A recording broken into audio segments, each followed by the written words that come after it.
Gazaria union পরিষদের chairman বীর মুক্তিযোদ্ধা মোহাম্মদ শফিউল্লাহ জনগণের সেবাকে উপেক্ষা করে খামখেয়ালিপনায় কার্যালয়ে অনুপস্থিত থাকছেন প্রতিনিয়ত। এতে করে দীর্ঘদিন ধরে প্রয়োজনীয় সেবা থেকে ইউনিয়নের সাধারণ মানুষ বঞ্চিত। জানা যায় 5 আগস্ট সরকার পতনের পর থেকেই অসুস্থতার কারণ দেখিয়ে নিয়মিত অনুপস্থিত থাকছেন তিনি, যার কারণে সেবার কার্যক্রম অনেকটাই ধীরগতিতে চলছে বলেও জানা যায়। চেয়ারম্যানের অনুপস্থিত থাকাকে কেন্দ্র করে ইউপি সদস্যদের মধ্যে সমন্বয়হীনতা ও চরম ভোগান্তিতে পড়া সাধারণ মানুষের রোষানলে পড়তে হচ্ছে প্রতিনিয়ত। দায়িত্বে অপারগ থাকা চেয়ারম্যানকে নিয়ে অনেকটাই উদ্বিগ্ন ইউপি সদস্যরা। জনগণের সেবা প্রদানকে গুরুত্ব দিয়ে ইউপি সদস্যের অভিজ্ঞ ও নিষ্ঠাবান যে কাউকে দায়িত্ব দেওয়ার বিষয়টি জানিয়েছেন তারা। অন্যদিকে জনগণের চরম ভোগান্তিকে বৃদ্ধাঙ্গুল দেখিয়ে চেয়ারম্যানের অনুপস্থিতির সাফাই গাইলেও সচিব মোহাম্মদ আব্দুল বাতেন ও ইউনিয়ন পরিষদের চেয়ারম্যান বীর মুক্তিযোদ্ধা মোহাম্মদ শফিউল্লাহ কার্যালয়ে অনুপস্থিত থাকার বিষয়টিতে ভিন্ন মত দেখা যায়। তবে এ বিষয়ে উপজেলা নির্বাহী কর্মকর্তা কোহিনুর আক্তারের সাথে কথা বললে তিনি জানান, গজারিয়া ইউনিয়ন পরিষদের চেয়ারম্যান বীর মুক্তিযোদ্ধা মোহাম্মদ শফিউল্লাহ কার্যালয়ে অনুপস্থিত থাকার বিষয়টি পরিষদ থেকে তাকে অবগত করা হয়নি। তবে সাধারণ মানুষের ভোগান্তি হচ্ছে এমন ভুক্তভোগীর যে কেউ লিখিত আবেদন করলে চেয়ারম্যানের বিরুদ্ধে ব্যবস্থা গ্রহণ করা হবে বলেও জানান তিনি। গজারিয়া ইউনিয়ন পরিষদের চেয়ারম্যান বীর মুক্তিযোদ্ধা মোহাম্মদ শফিউল্লাহর কার্যালয়ে অনুপস্থিত থাকার কারণে ভোগান্তিতে পড়া সাধারণ মানুষ ইউপি সদস্য ও থানা বিএনপির আহ্বায়ক সৈয়দ সিদ্দিকুল্লাহ ফরিদের প্রতিক্রিয়া তুলে ধরা হলো। অসুস্থতা সেটা তো আপনার সবকিছু একটা ফর্মালিটি আছে। সে যদি এই অসুস্থতার কারণটা টিউনো মহোদয়কে জানাতো বা আমাদেরকে জানাতো তিনি অসুস্থ আছেন, সেই জন্য অন্যান্য ইউনিয়ন পরিষদে যতটুকু জানি অসুস্থ থাকলে এক্ষেত্রে তিনি প্যানেল চেয়ারম্যানদের দায়িত্ব দিয়ে কারো না কারো দায়িত্ব দিয়ে যান, কিন্তু এক্ষেত্রে ওরকম কিছু করেন না। হ্যাঁ, আর আমি কিন্তু অলমোস্ট পাবলিকের লাগে দায়বদ্ধতা, ঠিক না? এক্ষেত্রে পাবলিকের লাগে আমার হ্যারাসমেন্ট হইতে হয়। এই সম্মানটুকু রক্ষা করার জন্য আমরা তার বিরুদ্ধে অনাস্থা দিই নাই এবং কারো কাছে নালিশও করি নাই, কিন্তু এটা তাকে উপলব্ধি করতে হবে। কিন্তু সেই উপলব্ধি যদি না করে আমরা জনগণের পক্ষে অবশ্যই টিউনো মহোদয়ের কাছে জানাবো যে জনগণ যদি বলে যে আমরা সেবা পাচ্ছি না, এটা আপনাদের মাধ্যমে আপনারা যদি জনগণকে জিজ্ঞেস করেন এটা আরো বেশি বেটার হয় আমাদের কাছ থেকে। স্বার্থে একটু তো কষ্ট হয়, কিন্তু তবে উনি সপ্তাহে 2 দিন আসে, মাঝখানে অসুস্থ ছিল, বেশ 15-20 দিন আসতে পারে না, কিন্তু সচিব সাহেব বা কোনো মেম্বার সাহেব গেলে কাগজপত্র সাইন টাইন করে এই পর্যন্ত দিছে। এর মধ্যে হয়তো দেখা গেছে সবার মন তো আর রক্ষা করা যায় না। প্রত্যেক দিন আসলেও দেখা গেছে একটা গ্রাহক বিকালে আসছে, আমার এখন সাইনের দরকার, চেয়ারম্যান সাহেব নাই, অফিস করে গেছে।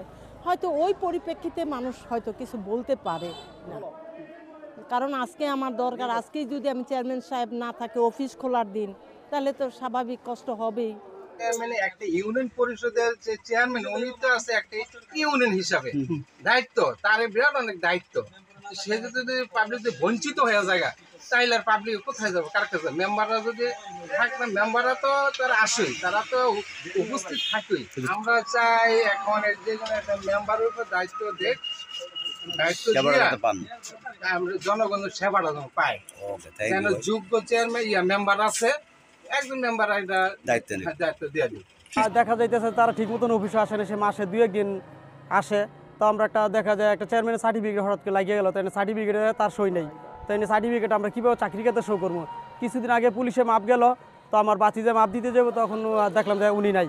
তো আমাদের একটা প্যানেল চেয়ারম্যান ছিল, ভাগ্যক্রমে ওনাকে হাতের কাছে পাওয়াতে আমরা একটু সুবিধা পাইছি। তো আমি মনে করি ওনাকে এই বয়সে যেহেতু চেয়ারম্যানে আছে, এটা ওনাকে বাদ দিয়ে একটা প্যানেল চেয়ারম্যানের দায়িত্ব যে আছে শিক্ষিত ধরনের একটা লোক দিয়ে ওনার দায়িত্বটা হস্তান্তর করা হোক। আমি জানাই যে আমাদের মাননীয় ইউনি স্যার যেহেতু আছেন, উনি এটা সচক্ষে দেখবেন। কিন্তু আমরা 5ই আগস্ট দেশ স্বাধীন হওয়ার পর আমরা আশা করেছিলাম যে উনি নিজেই স্বইচ্ছায় পদত্যাগ করে চলে যাবেন। কারণ উনি মানে শফিউল্লাহ চেয়ারম্যান সাহেব, ওনাদের এই বিগত 16 বছরের কর্মকাণ্ড, ওনার এখনো কোনো কাজ নেই যে জনগণের বিরুদ্ধে না গেছে। ওনার শুধু খালি আমি আশা করব নির্বাহী কর্মকর্তা এবং ওনাদের যে নিয়ম কানুন আছে ওই নিয়ম কানুনের মধ্যে যা করা দরকার ওইটা করলে আমার মনে হয় জনগণের জন্য মঙ্গল হবে, আমাদের জন্য মঙ্গল হবে, সবার জন্য মঙ্গল হবে। এটা একটা চরম বিড়ম্বনার।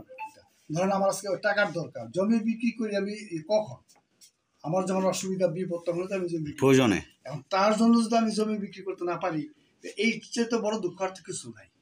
তাকে আমরা চেয়ারম্যান বানিয়েছিলাম অনেক আশা করি যে হ্যাঁ উনি জনগণকে এই সেবা দিবেন, কিন্তু উনি তো এখন সেবার পরিবর্তে উনি শহরে সুখে শান্তিতে আছেন, উনি আগে আসেন। চেয়ারম্যান সাহেব প্রতি সপ্তাহে বৃহস্পতিবার এবং সোমবার অফিস করেন এবং বিভিন্ন ইউনিয়ন পরিষদের যে মিটিংগুলো হয় মিটিংয়ে হাজির হন এবং উপজেলায় যে সভাগুলো হয় ওই সভাতেও চেয়ারম্যান সাহেব হাজির হন।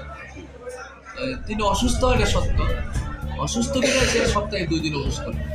যেহেতু এটা জানেন সবাই যে চেয়ারম্যান সাহেব যেহেতু অসুস্থ, এই জন্য 2 দিন সময় সে দেয়, প্রতি সপ্তাহে 2 দিন সময় দেয়। আমার কথা হচ্ছে একজন চেয়ারম্যান সাহেব যে সপ্তাহে 2 দিন থাকছেন, 3 দিন থাকছেন না, উনি ওনার ইচ্ছে মতো থাকছেন। এই বিষয়টা উপজেলা নির্বাহী কর্মকর্তা জানেন কিনা বা আপনি তাকে অবগত করছেন কিনা, আমি সেটা বলতে আপনি অবগত করেন নাই। আচ্ছা ঠিক আছে, ওকে, থ্যাংক ইউ।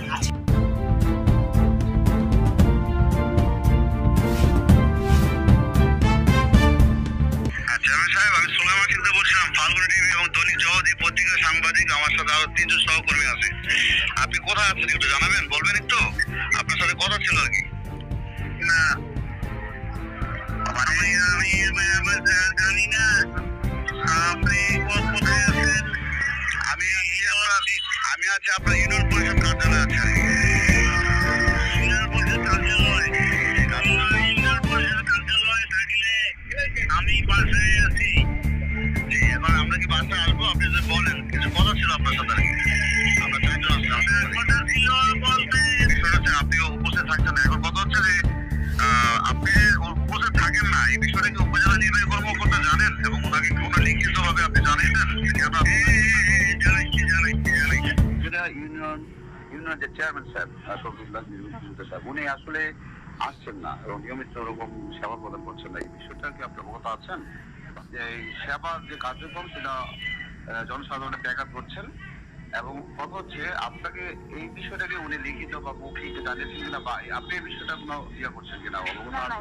এই বিষয়ে আমাকে জানানো হয় নাই, আমি এই বিষয়টা অবগত নই। তবে সাধারণ মানুষজন যদি আমাকে মানে হয়রানির শিকার হচ্ছে এরকম জানায়, আবেদন দেয়, তাহলে সেক্ষেত্রে আমি অবশ্যই ব্যবস্থা নেব। আপনি ওই যে যারা হচ্ছে সেবা প্রার্থী এসে ফিরে যাচ্ছেন, এরকম যদি কেউ থাকে তাদেরকে একটু আমার সাথে কথা বলতে বলেন। যে হচ্ছে চেয়ারম্যান আসছে, চেয়ারম্যান না থাকায় তারা কি ধরনের ভোগান্তি হচ্ছে, এরকম আমার কাছে একটা আবেদন দিতে বলেন। আমি তাহলে এই অনুযায়ী ব্যবস্থা গ্রহণ করতে পারবো।